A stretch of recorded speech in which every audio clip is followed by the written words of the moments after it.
जय श्री कृष्ण। राधे राधे दोस्तों। राधा रानी आप और आपके परिवार पर अपनी असीम कृपा बनाए रखे। दोस्तों, आज हम इंदिरा एकादशी व्रत कथा, शुभ मुहूर्त, पूजा विधि और व्रत कौन से दिन रखा जाएगा आदि लेकर आए हैं। दोस्तों, इंदिरा एकादशी हमारे सनातन धर्म में एकादशी बेहद पुण्यदायी मानी जाती है। धार्मिक ग्रंथों के इस दिन व्रत, स्नान, दान और उपवास का विशेष महत्व माना गया है। जय शिव दिन भगवान विष्णु उपासना और भक्ति के लिए भी सर्वश्रेष्ठ होता है। हर एकादशी का अपना अलग महत्व और फल होता है। इन्हीं में से एक महत्वपूर्ण एकादशी है इंदिरा एकादशी, जो पितृ पक्ष के दौरान आती है। यह एकादशी पितरों की आत्मा की शांति और मोक्ष प्रदान करने वाली मानी गई है। तो दोस्तों, इस बार 2025 में इंदिरा एकादशी की शुरुआत 17 सितंबर को रात्रि 12:21 पर होगी। वहीं इस तिथि का समापन अगले दिन 17 सितंबर को ही रात्रि 11:39 पर होगा। हिंदू धर्म में उदय तिथि का महत्व है, इसीलिए इंदिरा एकादशी व्रत 17 सितंबर 2025 को रखा जाएगा। दोस्तों, इंदिरा एकादशी का पर्व पूरी तरह से भगवान विष्णु के लिए समर्पित है। इस दिन जगत के पालनहार भगवान विष्णु संग धन की देवी माँ लक्ष्मी की पूजा की जाती है। इस व्रत को करने से तथा दीनहीन निर्धन लोगों को दान देने से साधक द्वारा जन्म जन्मांतर के किए गए सभी पाप कट जाते हैं। यह एकादशी पितृ पक्ष में मनाई जाती है।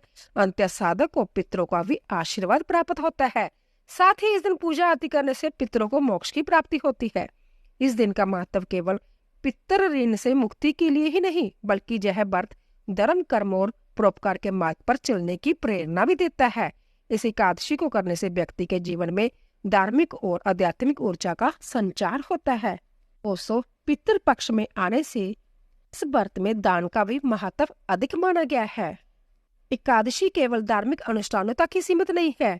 धार्मिक अनुष्ठानों के अलावा इस दिन दान देने का अत्यधिक महत्व है। दान को सनातन धर्म में सदियों से पुण्य का काम माना जाता है। शास्त्रों के मुताबिक दान करने से व्यक्ति के बुरे कर्म नष्ट हो जाते हैं और उसे अच्छे कर्मों का फल मिलता है। ज्योतिष अनुसार दान करने से धर्म का ठीक से पालन होता है और जीवन की कई समस्याओं से भी निजात मिलती है। दान को आयु रक्षा और स्वास्थ्य के लिए भी अचूक माना गया है। दोस्तों, दान देने के समय आपके मन में अहंकार का, पुण्य कमाने का या एहसान करने का भाव नहीं आना चाहिए। उस व्यक्ति का आपको कृतज्ञ होना चाहिए कि उसने आपके अंदर सद्भाव जगाकर आपके दान को स्वीकार करके आपको कृतार्थ किया है। ईश्वर के प्रति कृतज्ञता होनी चाहिए कि उसने आपको कुछ देने के योग्य बनाया है। दोस्तों, हमारे धर्म के कई ग्रंथ और पुराणों में दान के महत्व का उल्लेख मिलता है। दान के महत्व का उल्लेख करते हुए मनुस्मृति में कहा गया है कि सतयुग में तप, त्रेता में ज्ञान, द्वापर में जग और कलयुग में दान मनुष्य के कल्याण का साधन है। तो दोस्तों, इंदिरा एकादशी पर इसका बड़ा महत्व है। कहा जाता है कि पुण्यकारी अवसर पर अन्न और भोजन का दान सबसे उत्तम है। इंदिरा एकादशी के पुण्यकारी अवसर पर कुछ न कुछ अपनी श्रद्धा से दान अवश्य करना चाहिए। दोस्तों, जानते हैं पूजा विधि। पवित्र स्नान, सुबह जल्दी उठकर पवित्र स्नान करें और घर की सफाई करें। फिर भगवान विष्णु की मूर्ति स्थापित करें और उनके समक्ष घी का दिया जलाएं। भगवान को माला, फल, तुलसी के पत्ते और घर में बनी मिठाइयाँ अर्पित करें। इस दिन तुलसी के पत्ते ना तोड़ें, बल्कि पहले से रखे हुए पत्तों का प्रयोग करें। सात्विक भोजन बनाएं और उसे ब्राह्मणों, गायों सात्विक भोजन बनाएं और उसे ब्राह्मणों, गायों और कौओं को और चींटियों को खिलाएं। भागवत गीता का पाठ करें और गायत्री मंत्र का जाप करें। अगले दिन द्वादशी तिथि को व्रत का पारण करें। दोस्तों, इस दिन तर्पण और पिंडदान करने से 3 पीढ़ी के पूर्वजों को मोक्ष मिलता है और यह व्रत रखने से व्यक्ति के सभी पाप नष्ट हो जाते हैं और उसे मोक्ष मिलता है। दोस्तों, सुनते हैं एकादशी व्रत कथा, जिसे अश्विन कृष्ण एकादशी भी कहते हैं। यह कथा श्री कृष्ण ने धर्मराज युधिष्ठिर को सुनाई थी। धर्मराज युधिष्ठिर कहने लगे कि हे भगवान, अश्विन कृष्ण एकादशी का क्या नाम है, इसकी विधि तथा फल क्या है, सो कृपा करके कहिए। भगवान श्री कृष्ण कहने लगे कि इस एकादशी का नाम इंदिरा एकादशी है। यह एकादशी पापों को नष्ट करने वाली तथा पितरों को अधोगति से मुक्ति देने वाली होती है। हे राजन, ध्यानपूर्वक इसकी कथा सुनो। इसके सुनने मात्र से ही वाजपेयी जग का फल मिलता है। प्राचीन काल में सत्ययुग के समय मैशामती नामक एक नगरी में इंद्रसेन नामक का एक प्रतापी राजा धर्मपूर्वक अपनी प्रजा का पालन करते हुए शासन करता था। वह राजा पुत्र पौत्र और धन आदि से संपन्न और विष्णु का परम भक्त था। एक दिन जब राजा सुखपूर्वक अपनी सभा में बैठा था तो आकाश मार्ग से महर्षि नारद उतरकर उसकी सभा में आए। राजा उन्हें देखते ही हाथ जोड़कर खड़ा हो गया और विधि पूर्वक आसन व अर्घ्य दिया। सुख से बैठकर मुनि ने राजा से पूछा कि हे राजन, आपके सातों अंग कुशल पूर्वक तो है, तुम्हारी बुद्धि धर्म में और तुम्हारा मन विष्णु भक्ति में तो रहता है। देव ऋषि नारद की ऐसी बातें सुनकर राजा ने कहा, हे महर्षि, आपकी कृपा से मेरे राज्य में सब कुशल है तथा मेरे जहाँ जग कर्मादि सकृत हो रहे हैं। आप कृपा करके अपने आगमन का कारण कहिए। तब ऋषि कहने लगे कि हे राजन, आप आश्चर्य देने वाले मेरे वचनों को सुनो। मैं एक समय ब्रह्मलोक से जमलोक को गया। वहां श्रद्धा पूर्वक जमराज से पूजित होकर मैंने धर्मशील और सत्यवान धर्मराज की प्रशंसा की। उसी जमराज की सभा में महान ज्ञानी और धर्मात्मा तुम्हारे पिता को एकादशी का व्रत भंग होने के कारण देखा। उन्होंने संदेशा दिया, सो मैं तुम्हें कहता हूँ। राजा के माता पिता की मृत्यु हो गई थी। अचानक एक रात उन्हें स्वप्न दिखा कि उनके माता पिता जमलोक नरक में कष्ट भोग रहे हैं। अपने पितरों की इस दुर्दशा से राजा बहुत चिंतित हुए। उन्होंने सोचा किस प्रकार जम जातना से पितरों को मुक्त किया जाए। इस विषय पर परामर्श के लिए उन्हें विद्वान ब्राह्मणों और मंत्रियों को बुलाकर स्वप्न की बात बताई। ब्राह्मणों ने कहा, यदि आप सपत्नीक इंदिरा एकादशी का व्रत करें तो आपके पितरों की मुक्ति हो जाएगी। उस दिन आप शालिग्राम की पूजा, तुलसी आदि चढ़ाकर ब्राह्मणों को भोजन कराकर दक्षिणा दे और उनका आशीर्वाद ले। इससे आपके माता पिता स्वर्ग चले जाएंगे। राजा ने उनकी बात मान विधि पूर्वक इंदिरा एकादशी का व्रत किया। रात्रि में जब मैं मंदिर से सो रहे थे तभी भगवान ने उन्हें दर्शन देकर कहा, तुम्हारे व्रत के प्रभाव से तुम्हारे सभी पितर स्वर्ग को चले गए हैं। इसी दिन से इस व्रत की महत्ता बढ़ गई। पूर्व जन्म में कोई विघ्न हो जाने के कारण वह जमराज के निकट रह रहे थे। अश्विनी कृष्ण इंदिरा एकादशी के व्रत से उन्हें मुक्ति मिली और स्वर्ग की प्राप्ति हुई। इतना सुनकर राजा कहने लगे कि हे महर्षि, आप इस व्रत की विधि मुझसे कहिए। नारद जी कहने लगे, आश्विन माह के कृष्ण पक्ष की दशमी के दिन प्रांतः काल श्रद्धा पूर्वक स्नान आदि से निर्वृत्त होकर पुण्य दोपहर को नदी आदि में जाकर स्नान करे। फिर श्रद्धा पूर्वक पितरों का श्राद्ध करे और एक बार भोजन करे। प्रांतः काल होने पर एकादशी के दिन दाउतन आदि करके स्नान करे। फिर व्रत के नियमों को भक्ति पूर्वक ग्रहण करते हुए प्रतिज्ञा करे कि मैं आज संपूर्ण भोगों को त्याग कर निर्हार एकादशी का व्रत करूंगा।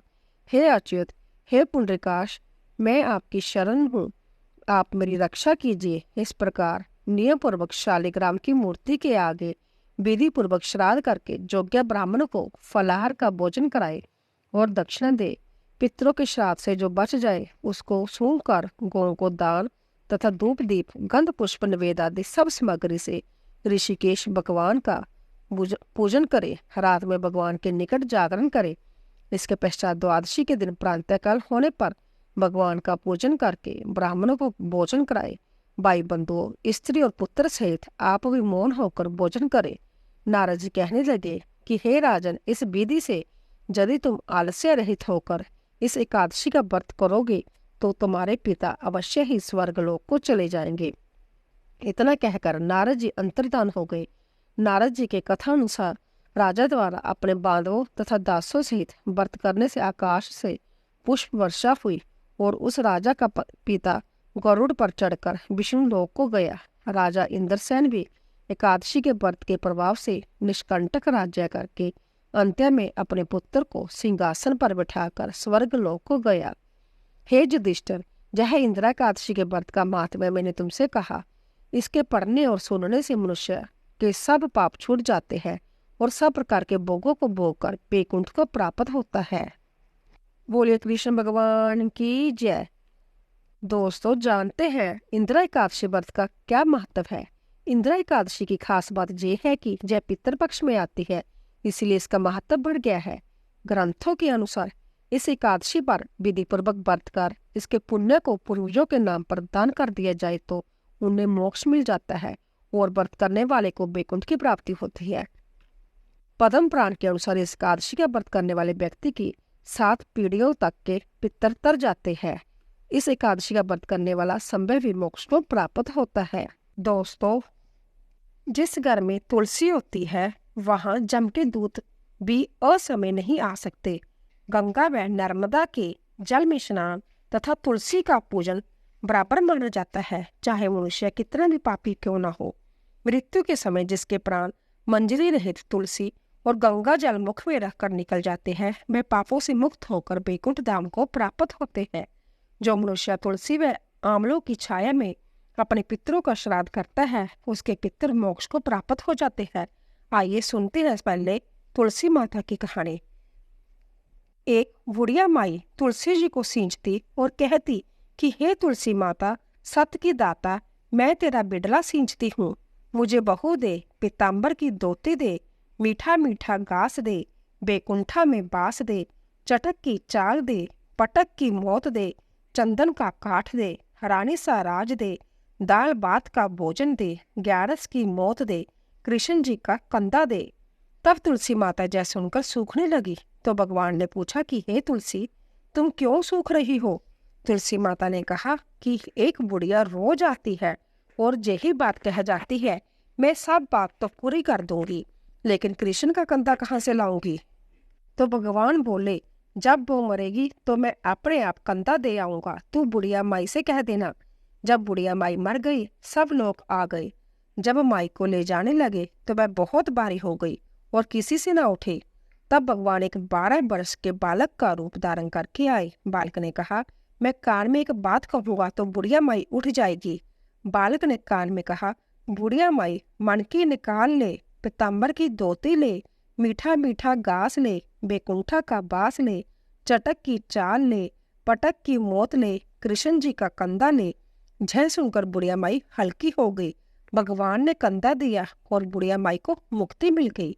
हे तुलसी माता, जैसे बुढ़िया माई को मुक्ति दी वैसी सबको देना। बोले तुलसी माता की जय। दोस्तों व्रत के पारण का समय रहेगा 18 सितंबर को सुबह 6:07 से लेकर 10:12 तक।